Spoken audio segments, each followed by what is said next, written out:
आज टोटमी कुर्मी कुर्मी महतो समाज की ओर से पेशा कानून का जो ड्राफ्ट बना है राज्य सरकार की ओर से, उसको लेके मंथन किया जा रहा है और इस ड्राफ्ट में कुर्मी समाज को एक सिरे से खारिज कर दिया गया है।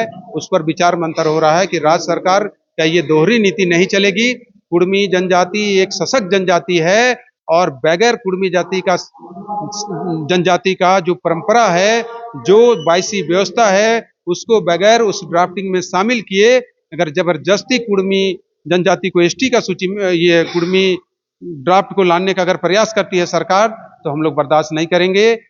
22वीं व्यवस्था को शामिल करना पड़ेगा और कुर्मी जनजाति को एसटी का सूची में सूचीबद्ध भी करना पड़ेगा। इसका भी हम लोग आंदोलन जोरों से हम लोग रणनीति के तहत आगे बढ़ेंगे और कुर्मी जनजाति को एसटी का सूची में भी शामिल कराएंगे।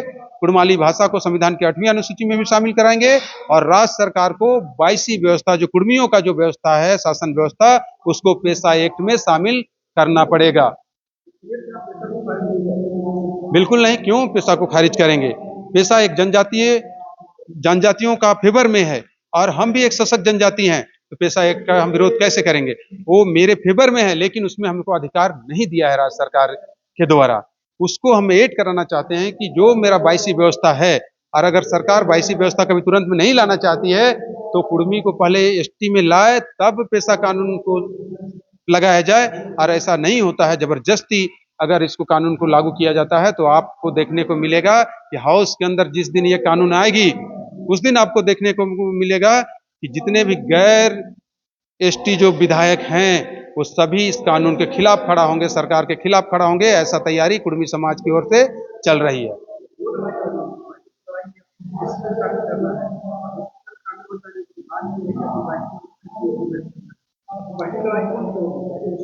ये तो मेरा संवैधानिक अधिकार है, हमारा मांग है। आप पेशा कानून को अगर तुरंत में लाना चाहते हैं, तो 22वीं व्यवस्था को उस ड्राफ्टिंग में आप शामिल करें। 22वीं व्यवस्था को तुरंत में शामिल करें, उसके बाद उसको हाउस में लाए। कुर्मी समाज की ओर से कोई विरोध नहीं होगा और जो इसका अधिकार, जो हम लोग का लड़ाई है जो एसटी में शामिल करने का, वो तो हमेशा हम जारी रहेगा। जब तक कुर्मी जनजाति एसटी का सूची में शामिल नहीं हो जाता, तब तक हम लोग लड़ाई जारी रखेंगे।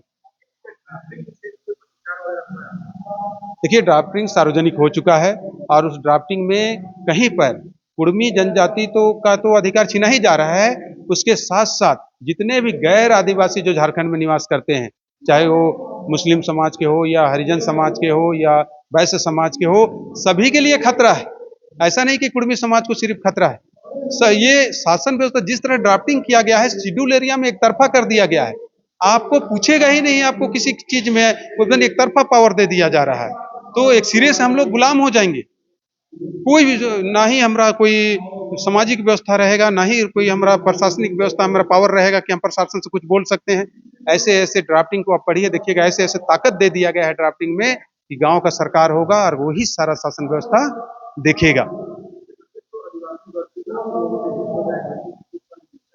नहीं, बिल्कुल नहीं, किसी से लड़ाई नहीं है। अपना जो संवैधानिक अधिकार है वो हमको चाहिए।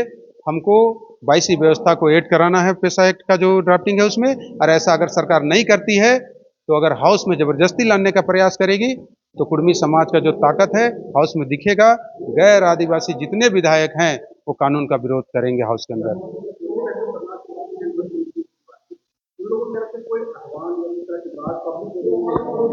सभी लोगों से बात हो रही है, कुर्मी समाज के प्रतिनिधियों से तो हो ही रही, उसके अलावे भी जितने और प्रतिनिधि लोग हैं, गैर आदिवासी प्रतिनिधि हैं, सभी लोगों से बात हो रही है। सब लोग इसमें एकजुट है। ताकत आपको अगर जबरदस्ती सरकार करेगी, तो हाउस के अंदर ताकत दिखेगा। बिल्कुल, बिल्कुल। देखिए, सबको ध्यान में रख के ही कानून बनाना चाहिए, एक तरफा कानून नहीं होना चाहिए। तो एक तरफा अगर करने की कोशिश कीजिएगा, तो फिर दिक्कत तो होगा ही।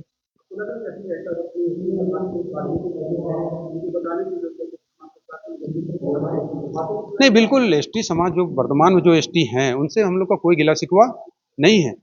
आपके फेवर में आपको जितना सरकार देना चाहे देना भाई, उससे हम लोग को कोई दिक्कत नहीं है। सरकार अगर एक सामंजस्य बना के एक पार्ट टू पार्ट की, ठीक है एसटी का इतना होगा, बाकी लोगों का भी इतना, सबको तो ध्यान देना है ना। अकेले तो एक समाज झारखंड नहीं लिया, इसमें सबसे बड़ा रोल रहा है महतो समाज, मुस्लिम समाज भी लड़ा है इस आंदोलन में। तो एक तरफा अगर एक समाज को खुश करना चाहिए, अगर बाकी को खत्म करना चाहिए, तो विरोध तो होगा ही। आज पेशा एक्ट पे हम लोग परिचर्चा बुलाए हैं, सभी बुद्धिजीवी लोग हैं यहाँ।